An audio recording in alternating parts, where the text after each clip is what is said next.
আসসালামু আলাইকুম দর্শক শ্রোতা, দূরে কিংবা কাছে, দেশ অথবা প্রবাসে যে যেখান থেকে দেখছেন সকলকে জানাই আন্তরিক শুভেচ্ছা অভিনন্দন। দেখতে পাচ্ছেন এখানে জারা ওয়ান হাইব্রিড ঘাসের কাটিং আ মানে রোপণ করা হয়েছিল এই জমিটাতে। আর ২ টা বছর আগে এখন কিন্তু খুব সুন্দর ঘাস হয়েছে। দেখেন দর্শক, এখান থেকে কিন্তু আমরা ঘাসগুলা কেটে গরুকে খাওয়িয়ে দিয়েছি। তারপরে কিন্তু আবার পর্যায়ক্রমে ঘাসগুলা হচ্ছে।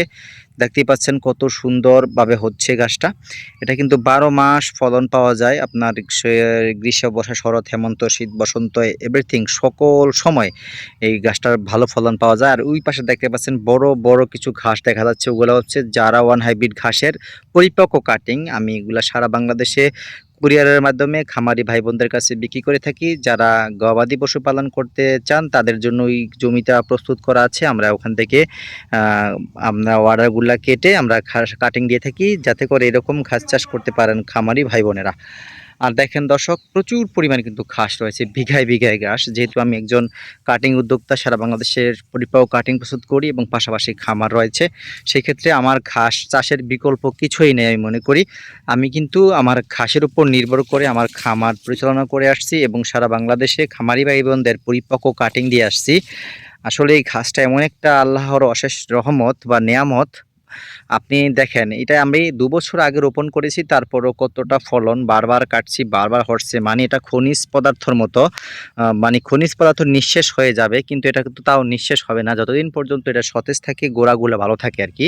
তো ঘাসটা এত একটা সম্পদ খামারি ভাই বোনদের জন্য, যারা এই ঘাসের উপর নির্ভর করে তাদের খামার পরিচালনা করে আসছেন, তারা কিন্তু অবশ্যই সফলতার দ্বারপ্রান্তে পৌঁছে গিয়েছেন।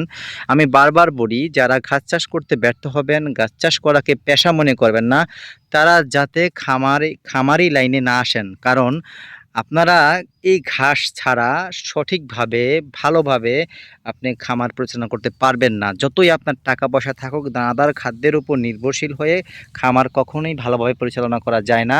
সেই ক্ষেত্রে খামারের স আ ব্যয় কমাতে, নিজের মুনাফা বাড়াতে, আ সাশ্রয়ে যদি আপনি করতে চান, সব দিক বিবেচনা করে আপনাকে ঘাস চাষের উপর জোর দিতে হবে। তাহলেই আপনি প্রকৃতপক্ষে একজন সফল খামারি হিসেবে নিজেকে প্রতিষ্ঠিত করতে পারবেন। দর্শক শ্রোতা, এতক্ষণ ধৈর্য সহকারে ভিডিও দেখার জন্য আপনাদের অশেষ ধন্যবাদ জানাচ্ছি।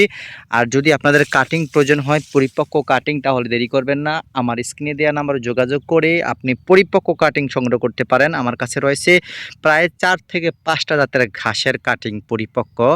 তো সকলকে ধন্যবাদ।